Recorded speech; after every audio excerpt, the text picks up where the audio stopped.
Doctor کیوں نہ ہو حدیث قرآن کو نہیں بتا سکتا، اس کی فیلڈ ہی نہیں ہے. جتنا بڑا انجینئر کیوں نہ ہو حدیث قرآن نہیں بتا سکتا، اس کی فیلڈ ہی نہیں ہے. تھوڑا جانتا وہ بھی ہوتا ہے ہر بندہ، وہ تو یہ رکشے والا بھی جانتا ہے، ریڈی والا بھی اتنا جانتا ہے. مسلمان ہے، تبلیغ میں ویسے ہی 4 ماہ لگا لے تو دین بہت کچھ جان جاتا ہے، لیکن بتانے کا اختیار اس کے پاس نہیں ہے جب تک علماء اس کو سند نہ دے. جو اعتماد کی سند MBBS کی ملتی ہے وہی وفاق المدارس کی ملتی ہے. MBBS کی سند کا کیا مطلب ہے کہ یہ میڈیکل میں بات کر سکتا ہے، میڈیکل سٹور کھول سکتا ہے، اسپتال بنا سکتا ہے، ڈاکٹر بن کے بیٹھ سکتا ہے. تو وفاق المدارس کی ڈگری جو عالم کی ہے وہ اس لیے ملتی ہے کہ یہ مسئلہ بتا سکتا ہے، ہم اس پہ اعتماد کرتے ہیں.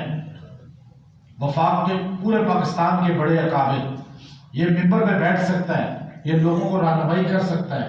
اصل میں اختلاف نہیں ہے کہ ڈاکٹر، پروفیسر، انجینئر یہ کیوں وظائف اور مسئلے بتا رہے ہیں اور جی آپ کو حسد ہوتا ہے. نہیں، ہم کہتے ہیں کہ جیسے ہم تمہاری بات تمہارے شعبے سے کریں گے تو ہم مستند نہیں، تو تم ہمارے شعبے سے بات کرو گے تو تم بھی مستند نہیں.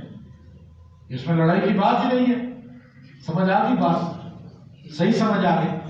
اب اگلی بات جو ہے کہ قرآن کی آیت کو بعض لوگ کہتے ہیں، جیسے آپ کو میں نے کہا جی قرآن کے، میں اکثر بتاتا ہوں قرآن سے ہی وظیفہ. اب تو ماشاءاللہ بڑے بڑے لوگ قرآن کی طرف لوٹ آئے ہیں، ورنہ جو ادھر کہانیاں سناتے تھے یوٹیوب پہ وہ بھی اب قرآنی وظائف ہی بتانے شروع ہو گئے. ان کو سمجھ آ گئی ہے کہ عوام میں اویئرنیس ہے. اچھا، قرآن کی آیت کو تکرار سے پڑھنا یہ کہاں سے ثابت ہے؟ یعنی 100 بار پڑھیں، 300 بار پڑھیں، یہ کہیں سے ثابت تو ہونا چاہیے نا. کیا صحابہ نے پڑھا؟ کیا ہمارے نبی نے پڑھا؟ کیا اہل بیت نے پڑھا؟ آپ قرآن پاک کے اندر دیکھیں، یہ آیت ہے وَاسْتَغْفِرُ اللَّهِ، مثال دے رہا وَاسْتَغْفِرُ اللَّهِ، یہ قرآن کی آیت ہے یا نہیں؟ کس سورہ میں ہے؟ سورہ مزمل کے آخر میں. اب آپ وَاسْتَغْفِرُ اللَّهِ کہیں گے یا استغفر اللہ کہیں گے، استغفر اللہ تو یہ قرآن کی آیت ہوئی نا، تو آپ استغفار پڑھنے والے بن گئے. اب میں آپ کو کہتا ہوں کہ آپ 100 بار استغفار پڑھیں، 200 بار پڑھیں، 70 بار پڑھیں. آپ کہتے ہیں جی قرآن کی آیت آپ بتا رہے ہیں تو کوئی دلیل دیں نا. آپ سورہ توبہ ہی میں چلے جائیں، سورہ مزمل سے. ہمارے نبی کو اللہ نے کہا استغفر لہم او لا تستغفر لہم ان تستغفر لہم 70 مرہ. کہا میرے پیغمبر آپ استغفار کریں یا نہ کریں ان کے لیے، اور آپ چاہے 70 بار استغفار کریں، میں منافقوں کو معاف نہیں کروں گا، بخشوں گا نہیں. تو پتہ چلا کہ 70 بار بھی پڑھی جاتی ہے جو اللہ نے جو ذکر کیا ہے. یہ بات یا نہیں؟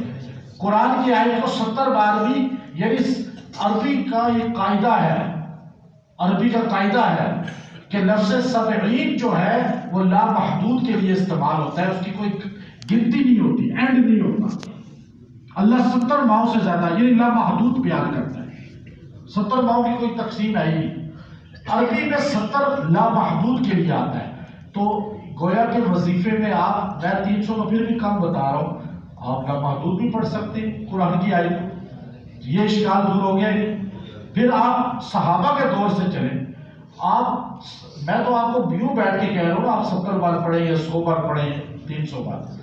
آپ صحابہ کے، ہمارے لیے علیکم بسنتی و سنت الخلفاء الراشدین، نبی کا طریقہ سنت ہے اور کل صحابہ کا، خلفاء راشدین کا ویسے کل صحابہ کا طریقہ بھی سنت ہے. اب عمر بن خطاب رضی اللہ تعالیٰ، امام ابن کثیر البدایہ کے اندر نقل فرماتے ہیں، عمر بن خطاب رضی اللہ تعالیٰ مغرب کی نماز پڑھائی. فَإِذَا نُقِرَ فِي النَّاقُورِ، فَإِذَا نُقِرَ فِي النَّاقُورِ، پڑھتے رہے، بار بار پڑھتے رہے، بے ہوش ہو کے گر کے بار بار پڑھتے رہے. کیا مطلب؟ نماز میں بھی پڑھ سکتے ہیں بار بار، تو باہر تو پڑھ سکتے ہیں. پھر جب نماز میں پڑھ سکتے ہیں تو باہر آپ زیادہ تعداد کیوں نہیں پڑھ سکتے؟ یہ اشکال تو آپ کو، جو لوگ یہ کرتے ہیں جی زیادہ تعداد صرف صورتوں کی، آیتوں کی، یہ کہاں سے ثابت ہے، وہ آپ کو بتا دیا. ایک بات، 2 وظیفے جمع کر سکتے ہیں یا نہیں؟ 2 نہیں، 20 بھی جمع کر سکتے ہیں. میں نے آپ کو پہلے بھی بتایا، پھر بتاتا ہوں. ہمارے نبی صلی اللہ علیہ وسلم نے فرمایا فجر کے بعد سورہ یاسین پڑھو، مغرب کے بعد سورہ واقعہ پڑھو، عشاء کے بعد سورہ ملک پڑھو، تو 3 وظیفے تو جمع ہو گئے نا۔ پھر فرمایا کہ روز استغفار پڑھو، درود شریف پڑھو، یہ سارے وظیفے ہی ہیں نا۔ اور کہا سبحان اللہ و بحمدہ، سبحان اللہ العظیم پڑھو، اور بھی بہت سے ہمارے نبی کے مصنون دعائیں ہیں وہ پڑھو، یہ سارے وظیفے ہی ہیں۔ لفظ تو وظیفہ ہی استعمال ہوتا ہے نا، چاہے دعا ہو وہ بھی وظیفہ ہے۔ اب ربنا آتینا بتائی، قرآن کی جتنی دعائیں ہیں وہ پڑھنے کے لیے ہی ہیں۔ تو آپ ایک دن میں 10 15 20 وظیفے بھی کر سکتے ہیں، لیکن اپنی طاقت کو دیکھ کر، اپنی قوت کو دیکھ کر اتنے پڑھیں۔ یہ پتہ چل گیا کہ وظیفے زیادہ بھی پڑھے جا سکتے ہیں۔ چونکہ میں آپ کو اس لیے بتا رہا ہوں کہ آپ ماشاءاللہ بڑی تعداد میں علماء ہیں، ٹریننگ کر رہے ہیں عملیات کی، آپ سے لوگ یہ سوال کرتے ہیں، آپ ان کا پھر جواب وہ دیں جو قرآن و سنت کے ہیں۔ 2 چیزیں یہ ہوگی، اور تیسرا کیا اشکال تھا؟